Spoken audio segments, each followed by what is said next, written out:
నమస్కారం. మాఘ పురాణం 24వ రోజు పారాయణలోకి వచ్చాం.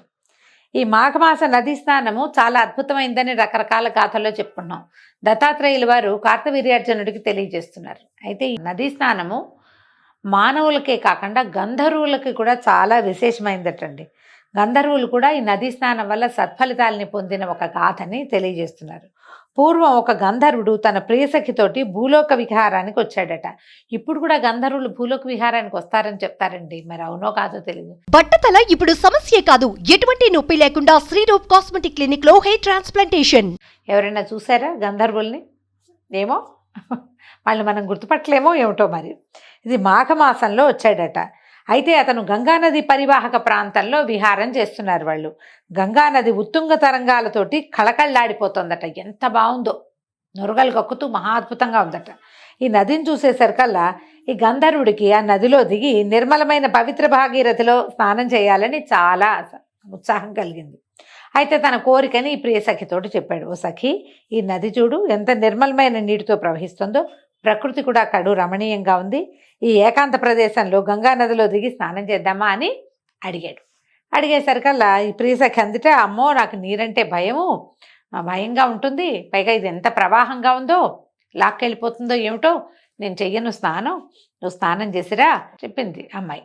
ఇతను ఏం చేశాడు, సరే నువ్వు చేయకపోతే నేను కూడా మానేస్తా అని అనకుండా అతనికి పుణ్యం సంపాదించుకునే అవకాశం ఉంది. అతను ఏం చేశాడు, తన వస్త్రాలు అవి అక్కడ పెట్టుకుని ఈ నదిలో దిగి హాయిగా స్నానం చేశాడు. ఎంతసేపో ఆ చల్లదనాన్ని, ఆ నీటి యొక్క సౌఖ్యాన్ని అనుభవిస్తూ చాలాసేపు నదిలో మునిగి తేలుతూ ఉన్నాడు. సరే పరమ పవిత్రుడైపోయాడు. దాంతో అతన్ని బయటకు వచ్చాడు, వస్త్రాలు ధరించి, చెల్లి రాబోదాం అని వెళ్దామన్నాడు. ఇద్దరు కలిసి పైకి ఎగరబోయారు. గంధర్వులు ఆకాశగమన విద్య తెలిసిన వాళ్ళు కదా. అయితే ఏమైంది, గంధర్వుడు వెళ్ళిపోతున్నట్ట, ఈ అమ్మాయి మాత్రం వెనకాలే ఉండిపోయింది. ఎంత ప్రయత్నించినా కూడా ఆమె వెళ్ళలేకపోయిందట. మాఘమాసంలో నదీ తీరంలో నిలబడి నదీ స్నానాన్ని తిరస్కరించినందుకు ఆమెకి ఆకాశగమన విద్య మర్చిపోయింది. ఆమెకి ఏం చేయాలో తెలియలే. సరే, నదీ స్నానాన్ని తిరస్కరించడం వల్ల ఇంకా చేయగలిగేదేం లేదు. గంధర్వుడు నీ తాలూకు ఈ పాపాన్ని పోగొట్టుకోవడానికి నువ్వు నదిలో స్నానం చేయవలసిందే అని చెప్పి వెళ్ళిపోయాడు. కానీ ఆ మాట ఆమెకు అర్థం కాలేదు. తను స్నానం చేయకపోవటం వల్ల ఇలాంటిది వచ్చింది అని తెలియలా. ఆమె ఒంటరిదైపోయింది. అతను ఏం చెప్పాడో ఈ అమ్మాయికి అర్థం కాలేదు. చెప్తూ వెళ్ళిపోయాడు, కానీ ఆయన వెళ్ళిపోయాడు, ఈమె ఉండిపోయింది. ఈ గంధర్వ కన్య ఒంటరిదైపోయింది. అడవిలో అటు ఇటు తిరుగుతూ అక్కడున్న ఒక ఋష్యాశ్రమాన్ని చూసింది. అయితే ఈ ఋషిగారి పేరు మైత్రేయుడట. ఈ మైత్రేయుడు ఈ అమ్మాయిని చూసేసరికల్లా ఆయన ఆశ్చర్యపోయాడు. ఆ అమ్మాయి అటు ఇటు తిరుగుతోంది. ఈయన ఇప్పటిదాకా ఎంతకాలంగానో ఇక్కడ ఋషిగా ఉండి తపస్సు చేసుకుంటున్నాడు. ఆయన ముని నుంచి తపస్సు నుంచి ముని నుంచి ఋషి, ఆయన ప్రమోషన్ వచ్చింది. ఆయన చాలా కాలంగానే తపస్సు చేసుకుంటున్నాడు. కానీ ఆయన చాలా సంవత్సరాల నుంచి స్త్రీలని చూడలేదు. ఈ మహాద్భుత సౌందర్యవతిగా ఉన్న ఈ అమ్మాయిని చూసేసరికల్లా ఆయన కళ్ళు ఆమె వైపు ఆకర్షించిపోంటాయి. ఎవరైనా చూస్తున్నారనేసరికల్లా ఆడవాళ్ళకి కొంచెం వయ్యారం మించిపోతుంది.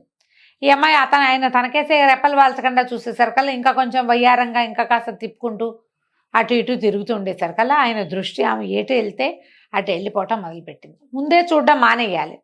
చూస్తూ ఉంటే ఏమవుతుంది, ఆకర్షింపబడతారు, సహజంగా జరిగేదే కదా. సరే, ఎవరి అతిలోక సుందరి అనుకున్నాడు. మెల్లిగా దగ్గరికి వెళ్ళి ఎవరు ఏమిటి కనుక్కుంటే ఆ అమ్మాయి దుఃఖించింది, ఏదో బాధపడింది, చెప్పి మెల్లిగా వీళ్ళిద్దరికీ స్నేహం కుదిరింది. ఆ అమ్మాయికి ఆశ్రమం నుంచి బయటికి వెళ్ళే దారే లేదు. ఎందుకంటే ఆకాశ గమనం లేదు, తను అక్కడ ఉండిపోవాల్సింది. ఆయనతోటి ఉండిపోయింది. అక్కడే ఉండేసరికల్లా క్రమంగా వీళ్ళ మధ్య ప్రేమ ఆకర్షణ మొదలైనవి. ఒకే చోట ఉంటే ఇవన్నీ సహజంగా జరుగుతాయి కదా. అయితే ఆమె అందం ఆయన్ని, ఆ మైత్రేయుడిని కలవరపెట్టేసింది. క్రమంగా ఆమెతో సరసల్లాపాల్లోకి దిగాడు. వీళ్ళిద్దరూ కలిసి దాంపత్య సౌఖ్యాన్ని అనుభవించడం మొదలుపెట్టారు. తనివి ఒకసారి ఏదో 2 సార్లు 3 సార్లు ఏదో ఒకసారి కాకుండా ఇక ఆమె అక్కడే ఉండిపోయింది. ఈయన ఇంకా ఋష్యాశ్రమం లేదు, హడావిడి లేదు, ఇంకా ఏమి తపస్సు లేదు, ఏమీ లేదు. అమ్మాయి వెనకాల పడి తిరగటం, ఆమెతో కలిసి ఈ దాంపత్యానందంలో మునిగి తేలటంలోనే ఉన్నాడు. అయితే ఏమైంది, ఈ పైకి వెళ్ళిపోయినటువంటి గంధర్వుడు ఈ అమ్మాయితోటి ఏం చేయిస్తే తను మళ్ళీ వెనక్కి వస్తుందో ఆలోచించుకుని అక్కడికి వెళ్ళి తన సహచరులని కనుక్కొని స్వయంగా తీసుకెళ్ళి ఈ అమ్మాయిని, తన ప్రియసఖిని నదీ స్నానం చేయించు, ఆమె ఇట్లాగ మాఘమాసంలో గంగా నదీ స్నానాన్ని తిరస్కరించడం వల్లే ఆమెకి ఆకాశగమన విద్య విఫలమైందని చెప్పి పైన తన తాలూకు అధికారుల దగ్గర, పెద్దవాళ్ళ దగ్గర ఋషుల దగ్గర తెలుసుకున్న తపస్సుల దగ్గర కిందకు వచ్చాడు. మళ్ళీ వచ్చి ఈమెను వెతుక్కుంటున్నాడు. గంగా నదీ తీరంలో అమ్మాయి ఎక్కడుందో అని వెతికితే నదీ తీరానికి కొంచెం ఎగువన ఉన్నటువంటి ఈ ఋష్యాశ్రమంలో ఆ లోపల లతాని కుంజాల మధ్య ఒక పరపురుషుడు కౌగిల్లో ఉన్నటువంటి తన ప్రియసఖిని చూసేసరికల్లా విపరీతమైన కోపం వచ్చేసింది అతనికి.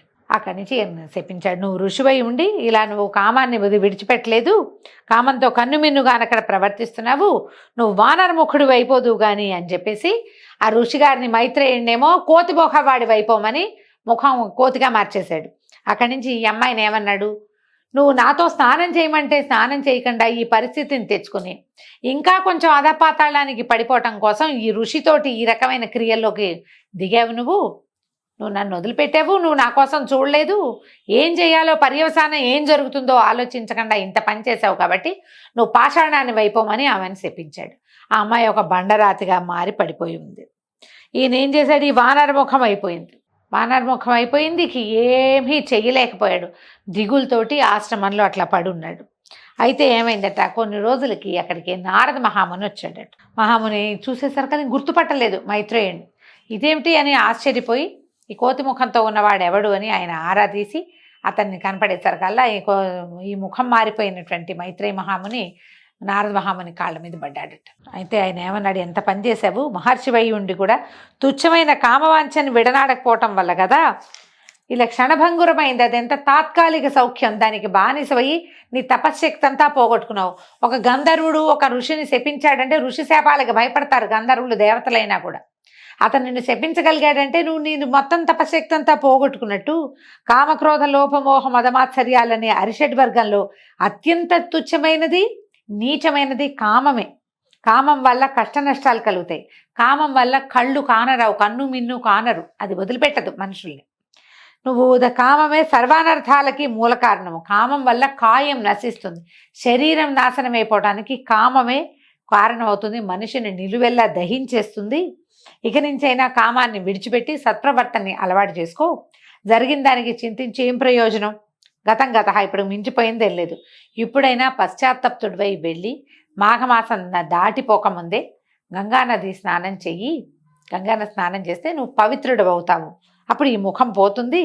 ఆ తర్వాత ఏం చేస్తావు, అక్కడి నుంచి బయటికి వచ్చాక విష్ణు పూజని చేసుకుని నీ కమండలంతో నీళ్లు తీసుకురా. ఆ నదీ జలాలను తెచ్చి ఈ పాషాణంగా మారిపోయింది కదా బండరాయి, ఆ రాయిగా మారిపోయిన ఆ అమ్మాయి మీద కూడా చల్లమని చెప్పాడు. అక్కడి నుంచి ఈయన ఏం చేశాడు, ఈ కోతి ముఖంతో ఉన్నటువంటి మైత్రేయ మహాముని అప్పటిదాకా ఆ బండరాయిని విడవలేక అక్కడక్కడే తిరుగుతూ ఉండేవాడు.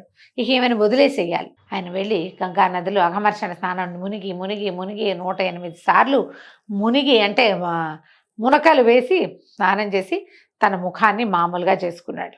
దాంతో అవ్వలేదండి, ముఖాన్ని మామూలుగా అయిపోవాలి. కొంచెం మార్పు వచ్చింది, ఆయన బుద్ధిలో కూడా మార్పు వచ్చింది, కామం నశించింది ఆయనలో నుంచి. అక్కడి నుంచి బయటికి వచ్చి గంగానది తీరంలో శివ పూజ విష్ణు పూజ చేశాడు. సైకతంతో ఒక శివలింగాన్ని తయారు చేసుకుని శివ పూజ చేసి ప్రత్యక్ష నారాయణ స్వరూపమైనటువంటి సూర్యారాధన కూడా చేసి ఆరాధన పూర్తయిన తర్వాత పశ్చాత్తప్త మనస్సుతోటి ఒక కమండలంతో నీళ్ళు తీసుకుని వెళ్ళి అమ్మాయి నా వల్ల ఇలా పాషాణంగా మారిపోయింది గంధర్వకని ఆమెకు శాపాంతం కలిగించాలని భావిస్తూ పదే పదే పరిపరి విధాలుగా విష్ణు మహేశ్వరులు ఇద్దరిని ప్రార్థించుకుంటూ ఆ పాషాణం మీద నీళ్లు పోసేశాడు. పోసేసరికల్లా ఆయన ఈ భగవంతుడు కరుణించి అప్పటికి అతని ముఖం మారిందట. వానర ముఖం నుంచి మానవ ముఖం వచ్చింది. ఎప్పుడైతే ఈయన ముఖం మానవ ముఖం వచ్చి ఈ నీళ్లు తెచ్చిపోసాడో అప్పుడు గంధర్వ కన్య కూడా శాప విమోచనం చెందింది, గంధర్వ స్త్రీగా మారిపోయింది. తిరిగి దైవత్వాన్ని పొంది తన ఆకాశగమన విద్యతోటి ఈయనకు నమస్కారం చేసి అక్కడి నుంచి వెళ్ళిపోయిందట. ఆ తర్వాత మైత్రేయుడు కూడా బుద్ధి తెచ్చుకుని ఇక్కడ ఈ ప్రాంతం నుంచి వెళ్ళిపోయాడు. ఇంకా నదీ ప్రాంతంలో రకరకాల శోభాయమానంగా ఉండే ప్రాంతాలలో ఏంటంటే ఇలా గంధర్వులు, యక్షులు, కిన్నరులు, కింపురుషులు వీళ్ళంతా ఇలా విహారాలకు వచ్చే అవకాశం ఉంది. వాళ్ళ వల్ల తమలో ఈ కాముకత ఏమైనా పెరిగే అవకాశం ఉందని ఈయన దండకారణ్యానికి వెళ్ళిపోయి తపస్సు చేసుకోవటం మొదలుపెట్టాడు. ఈ విధంగా మాఘమాసానికి, మాఘమాసంలో ఉన్న నదీ స్నానానికి, ప్రత్యేకంగా గంగా నదీ స్నానానికి ఉన్న విశేషాన్ని తెలియజేస్తున్నారు. దీంతో ఈరోజు పారాయణ పూర్తయిందండి. రేపు ఉదయం 25వ రోజు పారాయణలో మళ్ళీ కలుసుకుందాం. నమస్కారం.